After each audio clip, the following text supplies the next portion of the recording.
right, welcome back. It is the Built by Vitality podcast.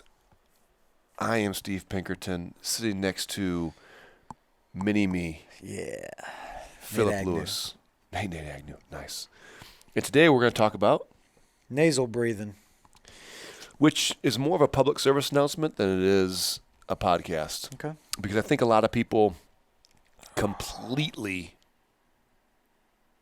don't understand the concept of why it's so important to breathe through your nose. I tried it earlier for 5 minutes and I couldn't do it. What? Go through my nose. Oh, it's terrible. It was bad. I was like, I needed air. It's so bad. So I read a book. A buddy of mine, Brooke, gave me this book, and it was called Breathe or Breath. I don't know how you pronounce it, actually. It had an E on the end? It didn't. Then it's breath. Breath. Right? Yeah. Breathe with an E, breath is without That was it. very, look at you. Very English of me, right? Yeah, very educated. I like it. It's by a guy by the name of James Nestor. I highly, highly, highly recommend this book, especially if you listen to me and you're like, this guy's an idiot. That's not true. Fine. Read the book, and then you'll be like, Steve was right. What'd you say his name was? James Nestor. He was on the Joe Rogan podcast. Yes, he was. He's kind of jacked, blonde hair guy. Like he looks tan. No. Yeah. He's not jacked at all. Are you sure? Yep. But he is a guy that was very curious about the benefits of breathing through the nose. And he actually, the book started by talking about a study he and his buddy did at Stanford. And it was 30 days, mouth-only breathing. And what they did was they put, I think it was silicone type of plugs in their nose that completely blocked their nose cavity. Only breathe through their nose. Only breathe through their mouth, for 30 days. He lasted 10 days. That's all he could do. Within 1 day, blood pressure went up 20 points. He developed sleep apnea, began snoring, was miserable, had no energy, lethargic, crazy. They did a bunch of testing. Now, I'm not going to talk about all the tests, but all the tests supported this. I mean, they took oxygen tests. His blood oxygen level went from 97% to 90%, which is not good, and a bunch of other things. And the friend who is a big scientist, I think he was in Sweden or somewhere overseas, had the same experience. He was a big cyclist, this other guy. And, I mean, he couldn't do anything. No energy. They were miserable. They were angry. They were mad at the world.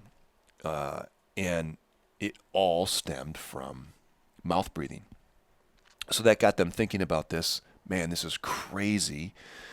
So he started this conquest to figure out, okay, wait a second. Someone's studying this. Someone's got a bunch of information about this. There really wasn't anything. If you think about doctors out there, are there any nose specialists that you can, There's ear, eye, nose, throat doc, but there's not like just a nose specialist. Nobody concentrates on the sinus cavity or the nasal cavity. And what he started to do is this research. He started to talk about, of the 5,400 different species of mammals on the planet, humans are the only ones who routinely have misaligned jaws, teeth, mouth issues. Only ones. Crazy. Yeah. Very interesting. And his thought on this is simple. It's one of those things where once you start to breathe through your mouth, it becomes very hard to make the switch to breathe through your nose. Very hard. And I've just been, I started maybe a year ago when I read this book, I started talking to my girls and saying, hey, don't stress out about it, but if you think about it, you catch yourself laying around or sitting around in class, make sure you're breathing through your nose. It's important. Understand it. And because you ask somebody, do you breathe through your mouth or your nose? They don't know. No. They never thought about it. Some air. Yep. I thought about it, and it stresses me out. Yeah, I get it. When I try to do one or the other. And in a single breath, more molecules of air will pass through your nose than all the grains of sand on all the beaches in the world. Think about that. It's a lot. That's trillions and trillions of them. That's insane. And what he found was, it usually, when people don't breathe through their nose, it's usually a result of a couple things. As a kid, you remember the headgear that people used to wear? Dental procedures. And look, I'm not telling you to not get your teeth pulled, but what would happen, everybody wants straight teeth. When you start pulling your wisdom teeth out, start pulling these teeth out. Well, when you lose those teeth, your face is going to start to adjust the size of its mouth. And it sounds crazy, but I'll get to this in a second. Your face will start, your mouth, your face will narrow. Things will start to change. And when that happens, it crowds your mouth. And now you don't have the room to get air through your mouth and your nose. Everything starts to close up. So now all of a sudden, your nasal cavity is smaller, everything's smaller, and the only way you can get enough breath, just like you said, before we started, you're like, I tried to breathe through my nose for a second, and I had to breathe through my mouth. Terrible. Because you panic and you can't get enough air in. And what he found was, he would go to these tribes, all sorts of tribes in these third world countries. Having never seen a dentist or a doctor, the tribal people had teeth that were perfectly straight, as regular as the keys of a piano, he said. Nobody seemed to get sick, and deformities and other chronic health problems appeared rare or non-existent. The tribes attributed their vigorous health to a medicine, what they said was the greatest secret of life. The secret was nasal breathing. And these tribes, they weren't crazy about it, but what they would do from the time a baby was born, they would just do little things to emphasize nasal breathing. So they'd maybe place a finger over their mouth, not forcing them to, but just suffocate the kid. Nice and easy, just closing it, not giving an option, and then they breathe through your nose. When it was really hot in these areas of the country, they wouldn't carry their child on their chest because they start to get heated and they start panting. So they don't do that. Little things like that. And guess what it had an effect on? How tall they were, how healthy they were, their mouth. Think about that. It's insane to think, man, my teeth are straight because I was breathing through my nose. That sounds ridiculous, but it's true. Mouth breathing contributed to periodontal disease and bad breath and was the number one cause of cavities, even more damaging than sugar consumption, bad diet, and poor hygiene. Nasal breathing alone can boost nitric oxide 6 times, which is one of the reasons we can absorb about 18% more oxygen than by just breathing through the mouth. So you said, man, I felt like I couldn't get enough air. You're actually getting 18% more air into your body by breathing through your nose. But why do you feel like you're not? Because you're just not so used to it. the, yep. As opposed to. And when you take that mouth breathing, you're not getting the oxygen into your lungs. You're not expanding your lungs. It's going into my stomach. It's not going in your belly. They gathered 2 decades of data from 5,200 subjects, crunched numbers, and discovered that the greatest indicator of lifespan wasn't genetics, wasn't diet, wasn't the amount of daily exercise, but it was lung capacity. That's insane to me. It's insane to me that I've never heard that until I read this book. Crazy. Let's move on. He talked about for every 10 pounds of fat loss in our bodies, 8.5 pounds of it comes out through the lungs. Most of it is carbon dioxide mixed with a bit of water vapor. The rest is sweated or urinated out. This is a fact that most doctors, nutritionists, and other medical professionals have historically gotten wrong. The lungs are the weight regulating system of the body. There were so many interesting stories in this book. We should have done this podcast 8 months ago when I read the book. But, what made me think of it was I got like allergies or something going on, and my nose was plugged. And I haven't had to breathe through my mouth when I sleep in as long as I can remember. And I got the worst night's sleep. I've never slept worse than that. And what happens is this goes back to the analogy I used to use all the time with fitness is you get so used to something, you forget what it's like to not be unhealthy. You forget what it's like if someone hasn't exercised or done anything in 4 years, they have no concept. They forgot what it was like to feel good. Yeah. They just think that lethargic, crappy feeling is That's normal. how you should, yeah. It's the same thing with your nose. If your nose is stuffy for 3 years, you forget what it's like to not be stuffy. All of a sudden it clears up and you're like, oh my gosh, This is great. what in the world is that? But it's so hard to do because once you go down that road, it's very difficult. The less you breathe through your nose, the harder it becomes. The smaller those. If you don't use it, you lose it. Same as anything else. What this book talks about, and what the research talks about, is they followed the Hindu and the Buddhists, and they have these amazing breathing drills that they do, and they came up with the perfect breath is 5.5 breaths a minute. All right. Blood flow to the brain increase, enter a state of coherence. It affect your functions of heart, circulation, nervous system, everything. As soon as they sped that breathing back up, everything started to go back negative again. And that's 5.5 seconds in, 5.5 seconds out is 5.5 breaths a minute. I tried it a couple different times. It's actually not that bad. Okay. You think about that, I guess it's not that bad. Nope. And a lot of times when I'm laying in bed at night, I guess I shouldn't say a lot of times. I've probably done it 5 or 6 times. I'll do like 10 of those where I'll count 5.5 in, 5.5 out, and see if I can do that 5.5 breaths a minute for 10 minutes. And it's amazing how, it's crazy. You should try it. Try it tonight. But it's got to be in through your nose, out through your mouth, 5.5 seconds. So it's in through your nose, out through your mouth. Yep. You don't do in nose, out nose. You can go in and out your nose. Doesn't matter. It's aggressive. The mouth is, it's funny. The mouth is for eating and talking. That's it. Yeah. That's Chewing, whatever. Yeah. That's it. And another reason why we run this trouble is, guess what has evolved over, I don't know, the last 150, 200 years? Our food. Oh, yeah. What do we eat? How many hard things do you eat on a daily basis that really you got to chew? Probably a lot. Tell me. Like rice? No. Meat? Not really. Actually, not. Maybe on the weekend if you Yogurt? eat chips and sauce or something. That don't count. I'm talking about like jerky. Oh, Think God. of meat like jerky. Hardly ever. What do you think they ate back? What these tribes All in the third time. world countries? Where That's it.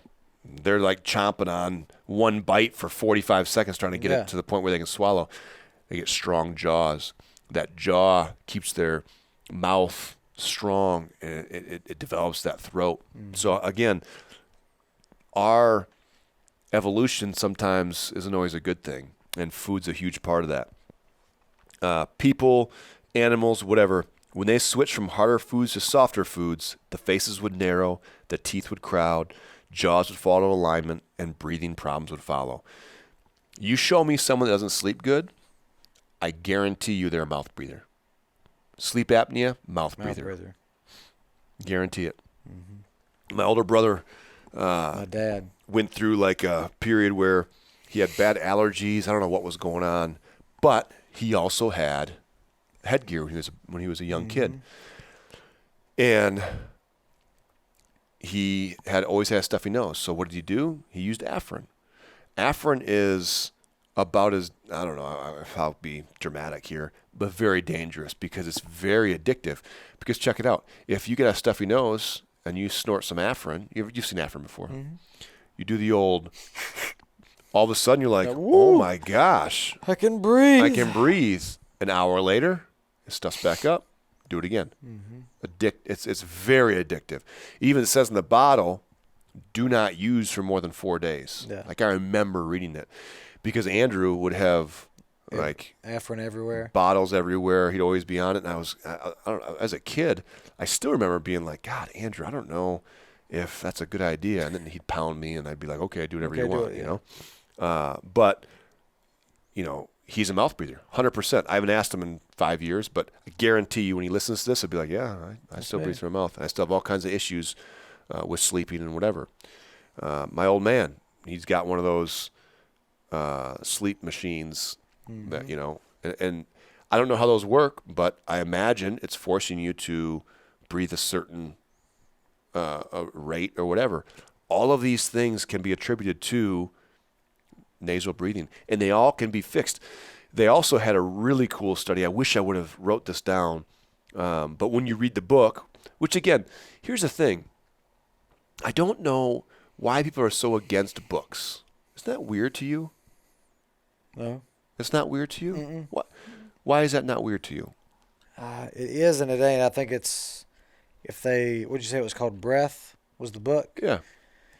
I think a lot more people, everything's visual these days. TikTok, Instagram, YouTube, people like video. So if they had that in a video form where I could sit and watch and listen, it captures your attention more than a book. But what are we? What are we, 8 years old where we have to have... No, I'm saying I think it's what it is I now, know. yeah. But think about that. All this knowledge and all this stuff is right at our fingertips. And you'll tell someone, you'll be like, "Hey, man, there's this book you should read." You're like, "Oh." And they're like, "Oh, no, I don't do that reading thing." And I'm like, okay, I guess I don't understand. But if I put it on a flow chart and have someone read it to them, Yeah. they're like, "Oh, greatest thing ever! I'm an audiobook guy." What? Yeah. What are we, 8 years old? You have, I read to Charlie at night. I'm reading Yeah. the Boxcar Kids. Yeah. Like, you want me to come to your house and read you? I mean, it just is silly to me that there's all this information, and granted, there's more books than we could ever imagine out there, but knowledge is power. Like Warren Buffett talks about all the time. The reason he's so good at investing is because he read all this stuff and he understood it all.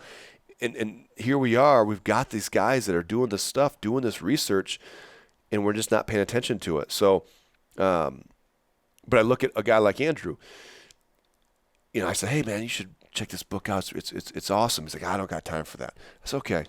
And in my mind, I'm thinking to myself, well, son of a gun, I know he's sleeping about 3.5 hours a night. Yeah. It might be something that we should focus on at some point, because most people struggle with sleep. Mm-hmm. I struggle with sleep, and I live about as clean as a lifestyle as you're going to get. And sleep is tough for me to be efficient sleeping. I'm in bed for the time I need to be, but I'm not an efficient sleeper. So imagine drinking, imagine shift work, imagine the stress. All these people are having these issues with sleep, and one of the things they could fix right away is, hey, let's figure out how to breathe through our nose. Let's do some drills to breathe through our nose. So I would highly recommend this book. And one thing, I'll leave you with this story, and I'll probably butcher it, but this is from the book.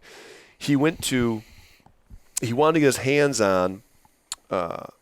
Sounds crazy when you say it out loud, but like the human skull, because he wasn't a believer. The size of them and stuff. Right? He wasn't a believer that the human skull had evolved so quickly. He's like, no way. And what he was able to see, he went to some, and I can't tell you where, it was somewhere in Europe maybe, and the population had grown so fast there wasn't enough space to bury the dead back in like the mid 1900s. Mm-hmm. So what they did was they put them underground. It was one of those cool cities that was kind of like on water or wherever, you know what I mean? They did that in Charleston kind of back in the day. Okay. They would just like pile them up, and the tide would come in and take some, like it was crazy. They didn't put these in the water. They put them underneath buildings. So yeah, it was underneath a building, and it would eventually, tide would cut, and that's how they would get rid of it. It's crazy.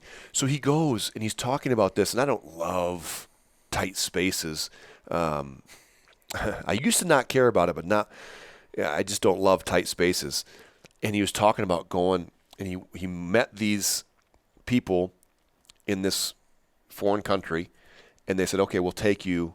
And him and like 3 people, they're going down underneath these buildings in these like almost like I don't know what you'd call them, not caves, but tunnels type of deal. Mm-hmm. And they're like very narrow. He's got to turn sideways to get through them. I don't know about that. And they come through the end, and there's hundreds and thousands of skeletons. And they were able to look, and you could see how narrow how small their skulls, and they took all these measurements, and it was so interesting to see how much the human face had evolved over the years and how narrow it got. And you could see right there how narrow the airway is. And he talked about people think their faces can't change. No, your face can change shape. It can also go from being narrow, it will also expand. There's some things you can do. There's a lot of tools out there. But it was so interesting to see all the connections between the nasal cavity and the mouth and the shape of the skull. So yeah, I mean, there's this is not like someone's opinion. There's a ton of research behind this. And if you're somebody that if you know, like right now, you're like, man, I'm a mouth breather. Yeah. I'm telling you, one of the best things you can do is invest some time into figuring out how to change that. What if you think of thing at night? I'm not suggesting anybody do this, but if you're a mouth breather, what if you just taped your mouth at night? Yeah. You think it would even work, or like? There's some. He talked about that. If you could make it to where you would fall asleep, you'd have to be really relaxed. Yeah. Tape it, lay there, and do like you said, and be like. Yeah. Until you just fall asleep, and then your body will probably take over. There's ways that he talked about. There's so many tools out there that you can utilize, that you can put in your mouth, like breathe right type of things. There's strips you put on the nose. Oh, yeah. There's a ton of things, but people just don't want to take the time for it. Everyone, like you said, everyone's too busy. And they're too busy until it gets too late. You know, the longer you do this, the harder it is. So same thing with these kids. We need to be teaching our kids, hey, breathe through your nose.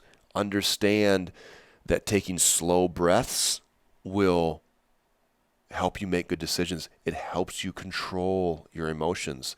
Think about it this way. When someone scares you or you're super alert, you find yourself breathing really heavy. Mm-hmm. Do you want to make decisions at that point? No. Heck no. No. He talked about your heart rate. You remember the max heart rate? They used to always say 220 minus your age. This guy talks about 180 minus your age is the ideal heart rate that you can sustain. But like resting or just by exercise, like your aerobic heart rate. Like mine would be like 140. Mine starts at that when we start a workout. yeah. But yeah, so I'm not gonna keep pounding this horse, but I'm telling you right now, if you are a mouth breather, read the book Breath, James Nestor, or you can listen to the Joe Rogan podcast if you're somebody that doesn't read, which that's a whole nother podcast for me to get into. But let me tell you something. If you're sitting there being like, I don't read, that's the most ignorant thing I can hear someone say to me. Like, every answer to every problem that we have is in a book somewhere. Every one of them. Mm-hmm. Tell me what there's not, and I will argue with you on that. You're not too busy. You're not that special. You're not Elon Musk. And guess what? He's busy as crap and he reads. I bet you Elon Musk is reading the heck out of things. Yeah. Okay?